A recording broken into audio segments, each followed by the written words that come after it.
Police के top 10 अपराधियों की लिस्ट में शामिल कुख्यात अपराधी अजीत कुमार उर्फ करकू यादव, उमाकांत यादव, अमर यादव और जैकी यादव को बांका से गिरफ्तार कर लिया गया। इनके पास से एक अवैध देसी पिस्टल, कट्टा और 5 जिंदा कारतूस बरामद किए। ये सभी अमरेंद्र कुमार सिंह हत्याकांड में नामजद आरोपित थे। पुलिस इनकी गिरफ्तारी के लिए लगातार इनके विभिन्न ठिकानों पर छापेमारी कर रही थी, लेकिन गिरफ्तारी के भय से सभी लगातार अपना ठिकाना बदल रहे थे। सभी की गिरफ्तारी की पुष्टि भागलपुर के वरीय पुलिस अधीक्षक आनंद कुमार ने की। 19 सितंबर 2022 की देर शाम बबरगंज थाना क्षेत्र के कुतुबगंज में सूर्यलोक कॉलोनी निवासी जमीन कारोबारी अमरेंद्र सिंह की गोलियों से छलनी कर दिया गया था। पुलिस ने मौके से खोखा भी बरामद किया था। इस घटना के संबंध में पुलिस ने आर्म्स एक्ट सहित कई सुसंगत धाराओं में प्राथमिकी दर्ज की गई थी। वहीं भागलपुर के तत्कालीन एसएसपी बाबूराम ने तत्कालीन बबरगंज थाना अध्यक्ष सिकंदर कुमार को घोर लापरवाही के आरोप में निलंबित भी कर दिया था। एक बड़ी सफलता अर्जित की गई है और एक बड़ी कार्रवाई की गई है, जिसमें कि इस जिले के जो टॉप 10 अपराधियों में शामिल अजीत कुमार उर्फ करकू यादव, जो कि बबरगंज थाना का रहने वाला है, उसकी गिरफ्तारी हुई है और इसके साथ ही साथ उसके 3 अन्य साथियों की भी गिरफ्तारी हुई है। और इस गिरफ्तारी के साथ लगभग 1 साल पूर्व 20 सितंबर 2022 को एक ये हत्याकांड हुआ था, जो कि काफ़ी चर्चित रहा। अमरेंद्र सिंह की हत्या हुई थी बबरगंज थाने में, और उस कांड में ये सभी लोग वांछित थे और भागलपुर पुलिस ने एक बड़ी कार्रवाई करते हुए कल इसमें गिरफ्तारी की है। और इसके साथ ही साथ जो हत्याकांड में जो प्रयुक्त हथियार थे उसकी भी बरामदगी की गई है। और हत्याकांड में जो प्रयुक्त स्कॉर्पियो गाड़ी का जो इस्तेमाल हुआ था उसकी भी बरामदगी, जो बिना नंबर प्लेट की गाड़ी बरामद की गई है। और इस प्रकार इस पूरे हत्याकांड का में जितने भी लोग शामिल थे, जिस हथियारों का प्रयोग किया गया और जिस गाड़ी का उपयोग किया गया, इन सभी चीज़ों की बरामदगी की गई है। और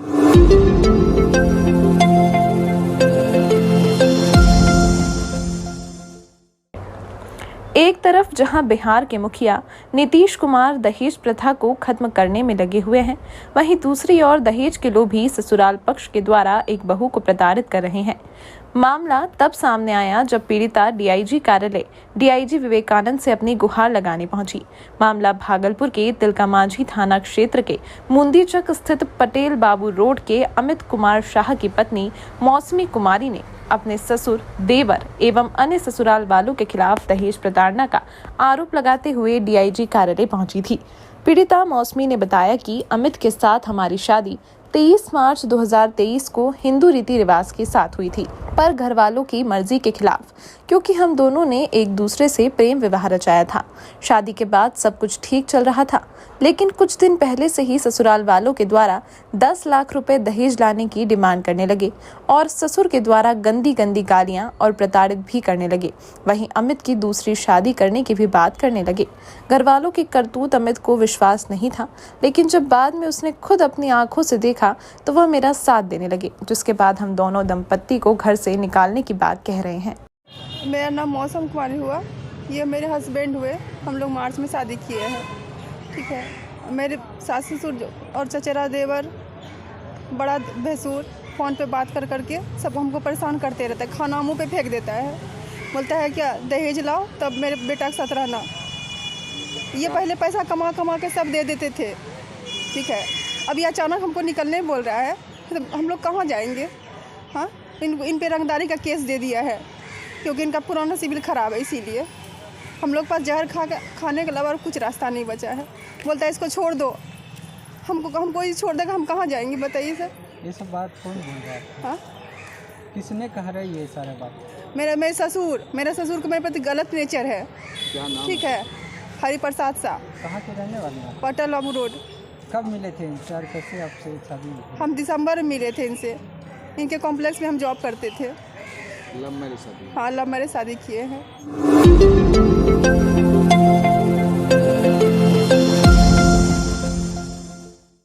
भागलपुर के जगदीशपुर थाना क्षेत्र के योगीवीर गांव में एक चोर को घर में घुसकर चोरी करते हुए रंगे हाथों पकड़ लिया गया।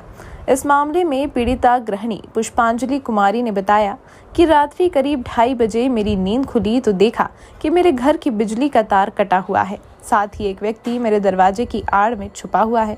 जब मैंने उसे पकड़ने की कोशिश की तो वह मेरा हाथ झटक कर भाग गया। तभी मैं अंदर आई तो मुझे एहसास हुआ कि घर में कोई और व्यक्ति भी मौजूद है। तभी मैं अपने कमरे में गई तो मुझे पलंग के अंदर कोई छुपा होने का एहसास हुआ। मैं रूम का दरवाज़ा बंद कर दिया और बाहर निकलकर चिल्लाने लगी। तभी मेरे कई पड़ोसी जुड़ गए। पड़ोसियों ने जब दरवाज़ा खोल के देखा तो पलंग के नीचे एक युवक छिपा हुआ था, जिसकी पहचान गाँव के ही भुवनेश्वर महतो के पुत्र विक्की कुमार के रूप में हुई। पड़ोसियों ने पुनः उसे रूम में ही बंद कर दिया।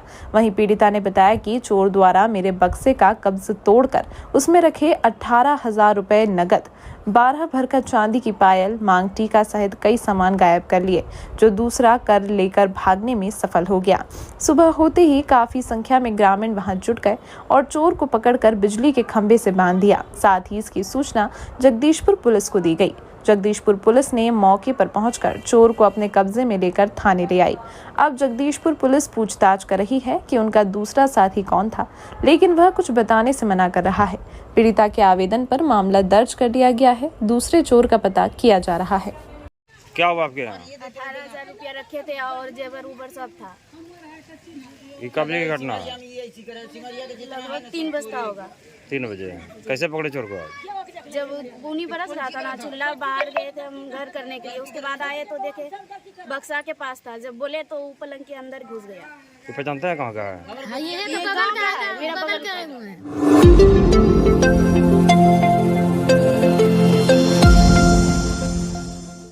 अपने पुत्र के प्रकोप से डरी सहमी हुई एक लाचार मां न्याय की गुहार लगाने पहुंची डीआईजी कार्यालय, जहां डीआईजी विवेकानंद से मिलकर अपने सबसे छोटे पुत्र लक्ष्मण यादव व उसकी पत्नी ज्योति देवी के कहर से बचाने की गुहार लगाई। पीड़ित हबीबपुर थाना क्षेत्र के शाहजंगी नवटोलिया निवासी मां साबो देवी पति सखी चंद यादव के साथ डीआईजी से मिलकर अपनी आपबीती सुनाई। साबो देवी ने कहा कि छोटा बेटा लक्ष्मण यादव पहले मारपीट कर मोटरसाइकिल अपने नाम करवा लिया, अब जमीन बेचकर रुपए मांग रहा है। नहीं देने पर हम पति पत्नी के साथ मारपीट कर किसी मामले में फंसा देने की धमकी लगातार देता है। हालांकि मामले को लेकर डीआईजी विवेकानंद ने पीड़ित मां को आश्वस्त किया है। स्थानीय थाने के द्वारा जांच करवाई जाएगी और आरोपी के खिलाफ सख्त से सख्त कार्रवाई की जाएगी। तंग तबाह करे छै, जमीन लिख न तो मारबो, बेटी दहेजल गाड़ी खरीद लेबो, मारी पिटिक लिखवा ले, जमीन लिख, जहर खा के मायागंज गेले केस करे ले, नहीं लेलकै फरू जहर खा लेबो, दोनों पति पत्नी के मारी धुना जिंदा रहे आ नहीं केस बनते। मतलब बेटा से तबाह हो गया। बेटा खूब परेशान करे। हाँ, परेशान करे। साल भरिस करे, शादीशुदा करी दिल छे, चौधरी डीम रहे, साला ससुर सास कहला पर चली रहल छे, हमरा तंग तबाह करी रहल छे। हमरा डीआईजी सर पास से लोग की कहता कहलकै कि ठीक है थाना कागज भेज देंगे, कानून कार्रवाई करेगा।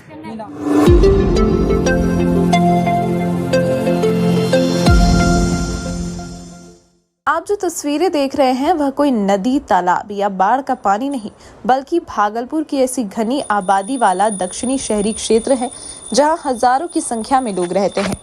एक दिन की बारिश से भागलपुर का पूरा दक्षिणी शहरी क्षेत्र पानी पानी हो गया है। यह कोई नई बात नहीं है। बारिश के बाद भागलपुर के कई क्षेत्रों में अक्सर ऐसा दृश्य देखने को मिलता है। शहर के कई इलाके जलमग्न हो गए हैं। कई वार्डों में बाढ़ जैसा नजारा उत्पन्न हो गया है, जिससे लोगों की मुसीबतें काफी बढ़ गई हैं। दफ्तर से लेकर आवास तक में पानी घुस गया है। कोई ऐसी जगह नहीं बची जहां पर लोग चैन से रह सकें। यहाँ तक कि लोगों के घरों में पानी है और वह चौकी, पलंग, कुर्सी, टेबल पर रहकर किसी तरह अपना समय बिता रहे हैं। इस बारिश में शहर की सफाई व जल निकासी व्यवस्था को लेकर नगर निगम के तमाम दावों की पोल खोलकर रख दी है। मानो राहत की कोई उम्मीद ही नहीं दिख रही हो। पूरा शहर मानो बाढ़ग्रस्त क्षेत्र बन गया हो। वर्षों से ऐसी जल जमाव की समस्या शहर में बनी हुई है, लेकिन नगर निगम, जिला प्रशासन मूक दर्शक बनी हुई है। यह बहुत बड़ा सवालिया निशान है। जहां एक तरफ स्मार्ट सिटी के तहत करोड़ों रुपए खर्च हो रहे हैं, वहीं जल निकासी को लेकर कोई भी काम अभी तक नहीं किए जा रहे, जबकि यह भागलपुर शहर के लोगों लोगों के लिए सबसे बड़ी जरूरत है। यहाँ के नगर निगम और जिला प्रशासन पर बहुत बड़ा प्रश्न चिन्ह है। यहाँ के लोगों के मन में भी कई तरह के प्रश्न आते हैं। कहीं यह चुनावी मुद्दा तो नहीं? राजनेता समय पर आएंगे और इसी मुद्दे को उठाकर जनता को लॉलीपॉप पकड़ाकर अपना उल्लू तो सीधा नहीं कर लेंगे। के नाम से कोई काम नहीं हुआ है। जगह जगह नाली का पानी उफान हो रहा है रोड पर। आदमी को आने जाने में बहुत बड़ा परेशानी हो रहा है। और इसके बदले क्या कहा जाए, वसुंधरा लाल को जिताने के बाद दक्षिणी क्षेत्र का नेता होने के कारण भी कोई तरह का काम नहीं हो रहा है। स्मार्ट सिटी भागलपुर कहलाता है और यहाँ जब हम लोग अपना टैक्स भी देने जाते हैं तो पहले हम सर्वे करेंगे। अभी हमारे हिसाब से यहाँ के नगर आयुक्त को कार्यालय में बैठने की कोई ज़रूरत ही नहीं है। उसके कार्यालय को सदा के लिए बंद कर देना चाहिए। वार्ड 51 है, 51 वार्ड में उसको अगर हर वार्ड में 2-2 वार्ड में एक दिन भी समय दे तो शहर का कायाकल्प हो जाए। मजदूर को भेज देता है, मजदूर अपना घर घुस जाता है और नगर आयुक्त जो है बैठ कर साला खाली पैसा का घुसखोरी करता है वहाँ। तो अब बस परेशानी ये जरा सा पानी पड़ा है। यहाँ अभी भी PSC का परीक्षा हो रहा है। बगल में स्कूल है कन्या इंटरमीडिएट स्कूल। यहाँ देखिए क्या नौबत है। यहाँ 2 पार्ट नहीं लगा सकता है। नगर आयुक्त का शर्म से मर जाना चाहिए। और स्मार्ट सिटी का ये मेयर बनी है बेचारी डॉक्टर होकर के। सब कमीशन खोर सब बैठ करके वहाँ जो है ऑफिस में गुंडागर्दी करता है और शहर का बाहरी क्षेत्र को छोड़ दिया है ये सब।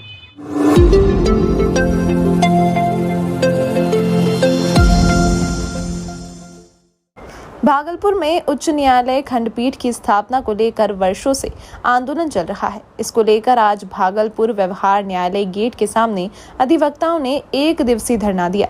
दरअसल पिछले कई सालों से भागलपुर में उच्च न्यायालय खंडपीठ की स्थापना को लेकर अधिवक्ता आंदोलन करते आ रहे हैं, जिसको लेकर आज अधिवक्ताओं के द्वारा धरना दिया गया।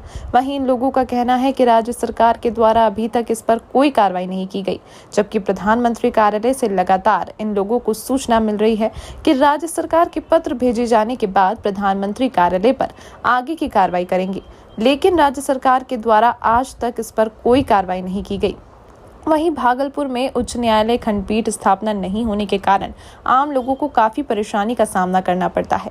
अगर यहां पर खंडपीठ की स्थापना हो जाएगी तो लोगों को न्याय के लिए उच्च न्यायालय के चक्कर नहीं काटने होंगे। वहीं लोगों का कहना है कि अगर जल्द मांग पूरी नहीं की जाती है तो इसके लिए आगे भी आंदोलन किया जाएगा।